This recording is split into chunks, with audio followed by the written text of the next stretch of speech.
Muy buenos días, buenas tardes o buenas noches, dependiendo del horario en el que nos veas o en el que nos escuches. Bienvenidos una vez más, tú que nos escuchas en cualquiera de nuestras redes, ya sea en Facebook o en YouTube. Esto es Cristianismo Bíblico Radical. Yo soy Jorge García, evangelista, por la gracia de Dios y de nuestro Señor Jesucristo, el cual nos amó y se entregó a sí mismo por nosotros. Y el tema que quiero tratar en esta ocasión, con ocasión precisamente a el aniversario de la reforma luterana, es precisamente acerca de eso. Y se titula La Reforma, los hombres de Dios contra el imperio de Satanás. ¿Listo? Así se titula. Los hombres de Dios contra el imperio de Satanás. Aquí ya tenemos un par de estudios, yo creo que ya muchos los han escuchado, acerca de la verdadera iglesia de Cristo. Y en ese, creo que en el segundo estudio, si no estoy mal, vemos que la iglesia o religión católica romana no es la iglesia de Cristo. ¿Listo? Pasamos por ese estudio y históricamente estudiamos que el verdadero creador de esa secta que está en Roma es el emperador Constantino.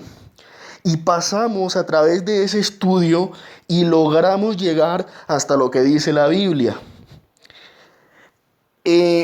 Resulta que después del concilio de Nicea, también lo vimos, acuérdense que también lo vimos, después de ese concilio en el cual se estableció para el imperio romano una religión basada en los preceptos del emperador para la época, que era Constantino. Después de eso, durante un poco más de 1200 años del concilio de Nicea y de otros concilios y de otros tratados que tuvo que firmar el mismo Constantino para legalizar la religión romana, el ala más radical de la religión católica impuso normas de hombres, ritualismos y tradiciones, ocultándole al pueblo la Biblia. ¿Listo? Si retrocedemos y nos vamos a esa época, históricamente se dice que los curas y los obispos le ocultaban al pueblo la Biblia. No querían que la leyeran. Y si había alguna familia interesada en que se le explicara las escrituras, lo tenían que hacer basados en la interpretación de un cura, más no en lo que ellos pensaran respecto a ciertos temas de las escrituras. Entonces, la interpretación era única y exclusivamente de los curas. Pero luego de eso, la gente no se podía dar cuenta de eso. Y entonces mucha gente se empezó a dar cuenta. Mucha gente se empezó a dar cuenta de las evidentes contradicciones, de las incongruencias y de las inconsistencias entre la palabra de Dios y sus acciones. Durante esos tiempos, Dios, el Espíritu Santo, levantó varios hombres. Es decir, la reforma no fue tan solo de Lutero. La reforma realmente fue un proceso. Fue un proceso de varios siglos. ¿Listo? Y durante esos tiempos, Dios, el Espíritu Santo, levantó varios hombres para decirle la verdad al pueblo. para predicar el auténtico evangelio de Jesucristo y para confrontar al clero papal. Esto pasó en la Edad Media. La Edad Media concurrió o discurrió más o menos desde el 1100 en adelante. Y esto ocurre entre un periodo notable de la historia humana, que es entre los 1100 y 1600. En ese periodo de tiempo ocurren todos estos hechos históricos. El primero de estos hombres que Dios levantó para despertar a un mundo que estaba durmiendo y que estaba completamente sumido bajo la autoridad de la secta más falsa de la época. El primero es Pedro Baldo. Pedro Baldo era un joven rico. Si usted busca, por ejemplo, en internet, va a encontrar una biografía de Pedro Baldo. Va a encontrar una pequeña biografía. Si nosotros, por ejemplo, buscamos en Google lo que dice acerca de Pedro Baldo o de Pedro Valdés, se le decía Pedro Baldo o Valdés, de las dos formas. Y nació en 1140, murió en 1217. Se lo conoció como un predicador itinerante, considerado como uno de los precursores de la Reforma protestante. Impulsó el movimiento cristiano de dos grupos. Uno era los pobres de León y el otro el movimiento valdenses o los valdenses. ¿Listo? Este fue el primero de ellos. En él ocurrió algo. En 1173 un amigo de él murió y entonces en Pedro ocurrió algo dentro de su interior. Él, cuando vio que su amigo murió, él supo que la vida era muy corta, que él tenía que hacer algo por su alma, que él tenía que predicar el evangelio de Jesucristo, porque para la salvación del alma él tenía que creer por fe en el Señor Jesucristo. Y se inspiró en varios relatos del Nuevo Testamento, como por ejemplo el del joven rico de Mateo 19:21. Deja todo y sígueme. Y eso mismo hizo él. Lo dejó todo y siguió al maestro. ¿Listo? Pero hizo algo más importante. Le pagó a un cura católico en aquel tiempo para traducir la Biblia del latín al francés. Eso a mí me parece que fue lo más importante, porque en ese tiempo la gente del pueblo no podía leer el latín.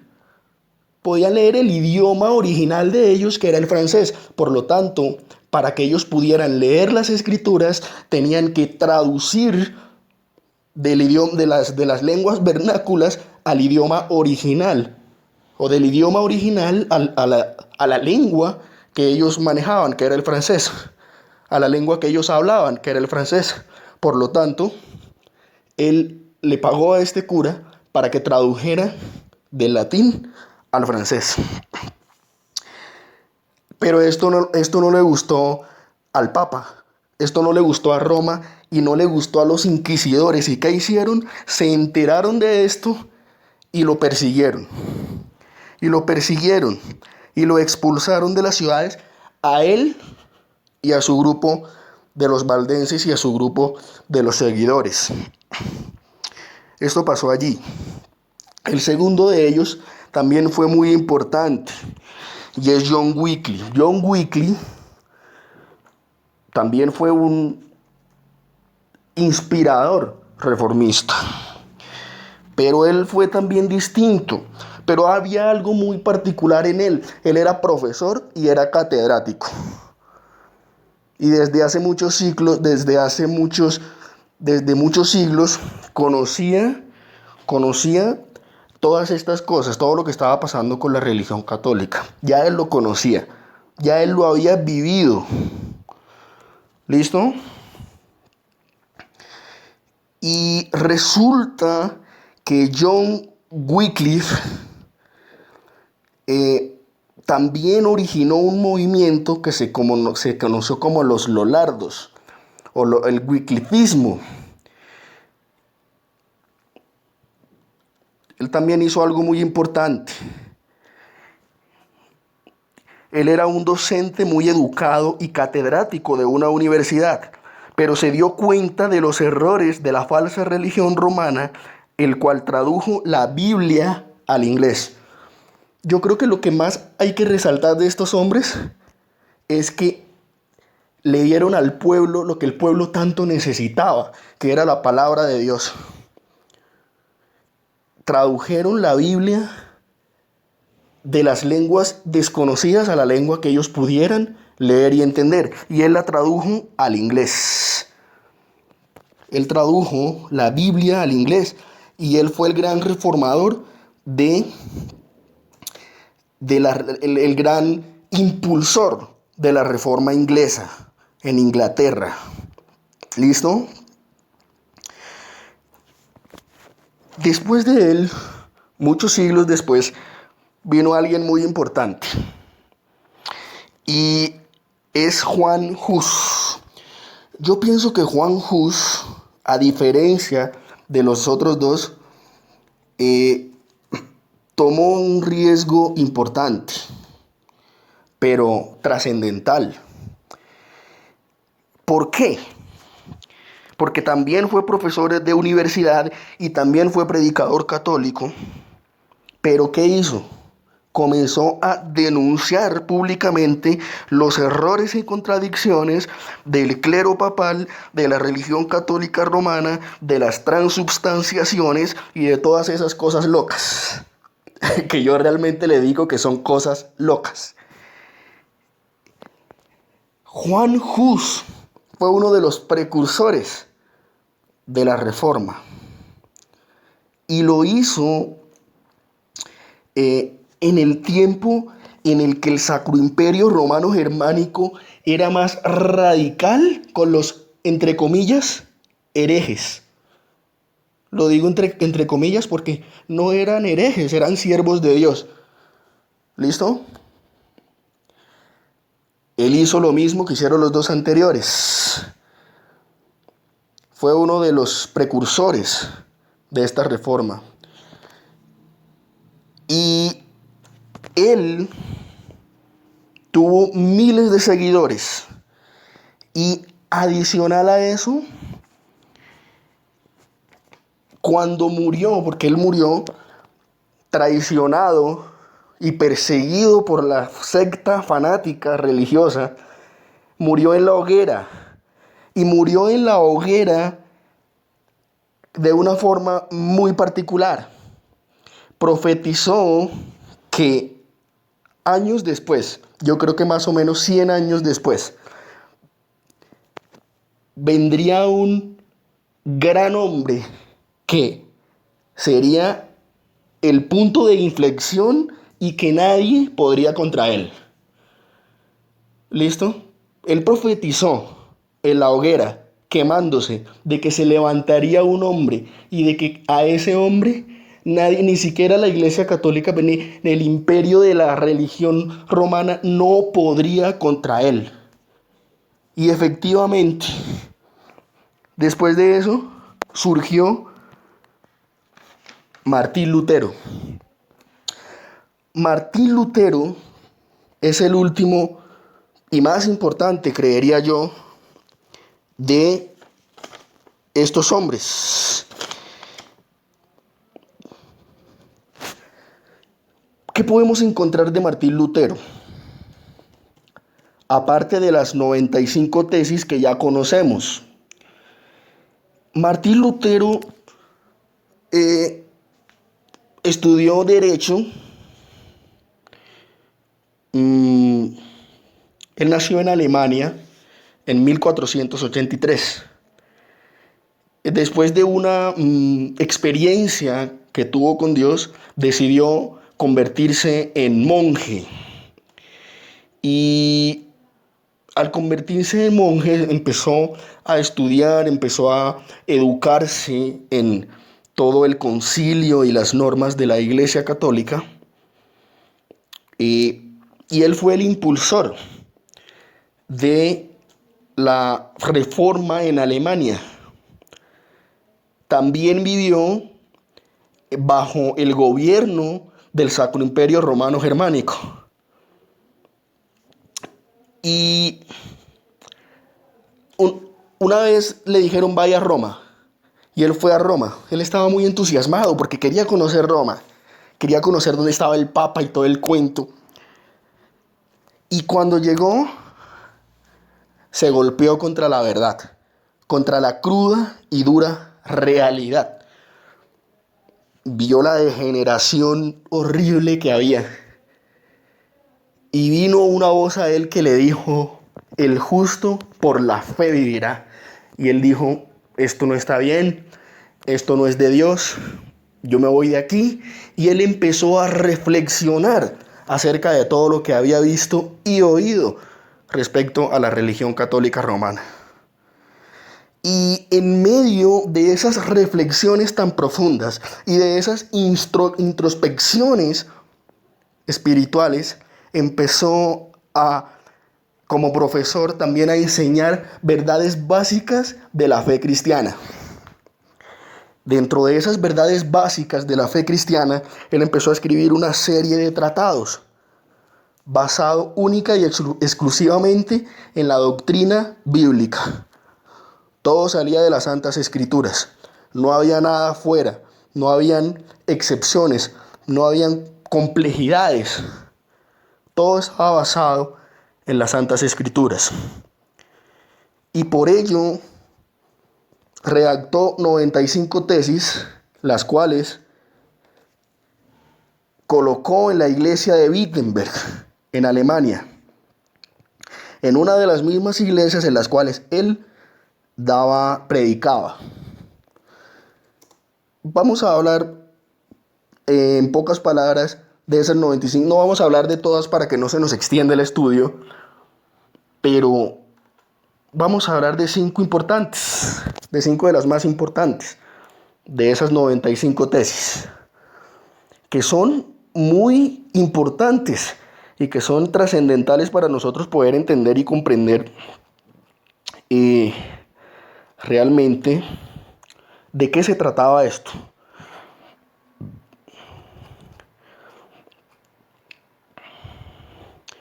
Por ejemplo, la 81 dice, esta arbitraria predicación de indulgencias hace que ni siquiera aún para personas cultas resulte fácil salvar el respeto que se debe al Papa frente a las calumnias o preguntas indudablemente sutiles de los laicos. Interesante. Mire, por ejemplo, lo que dice la 6, por ejemplo.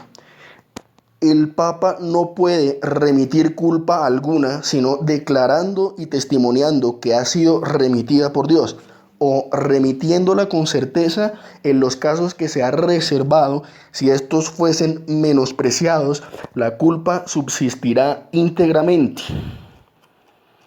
Qué interesante. ¿Cierto que sí?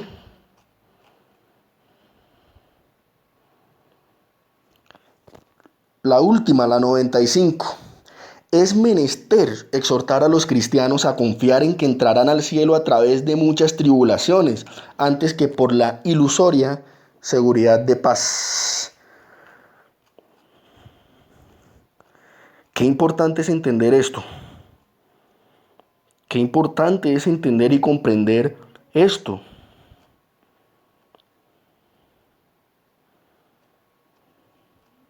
Vamos a ver algunas otras. Por ejemplo, la 36. Cualquier cristiano verdaderamente arrepentido tiene derecho a la remisión plena, a la remisión plenaria de pena y culpa, aún sin carta de indulgencias. La 42. Debe enseñarse a los cristianos que no es la intención del Papa en manera alguna que la compra de indulgencias se compare a las obras de misericordia. Y la 45. Debe enseñarse a los cristianos que el que ve a un indigente y, sin prestarle atención, da su dinero para comprar indulgencias. Lo que obtiene en verdad no son las indulgencias papales, sino la indignación de Dios. Qué importante. Y esto todo estaba basado en las Santas Escrituras, no basado en lo que dijera un papa o papas que a menudo se contradicen todos. Pero de todas las doctrinas y de todos los tratados y de esas 95 tesis, todas estaban basadas qué podía decir el rey o qué podía decir el emperador o qué podía decir el papa. Más que uno, permitir que se siguiera desarrollando la reforma, o dos, matar a Lutero. Pero, aunque quisieron hacerlo, no lo pudieron hacer. Porque como lo dijo aquel reverendo de el grupo de fariseos, cuando los apóstoles estaban en medio de un juicio: si esto es de hombres, desaparecerá, pero si es de Dios, nada lo puede detener. Nada lo puede detener. Amén. Oremos. Padre, gracias por esta gran enseñanza que tú nos has dado. Gracias por permitirnos en esta hora poder compartirles a muchos que nos están escuchando, conocer cómo se dio la reforma de la iglesia cristiana del primer siglo. Cómo se desarrollaron los hechos y los acontecimientos y cómo podemos conocer a estos hombres que Dios levantó para que la verdad llegara al mundo. Porque en ninguna manera podía Dios permitir que muchos se siguieran yendo al infierno por el imperio de Satanás. Por eso hoy te damos gracias y te bendecimos, y todo esto te lo pedimos en el nombre poderoso de nuestro Señor Jesucristo. Amén.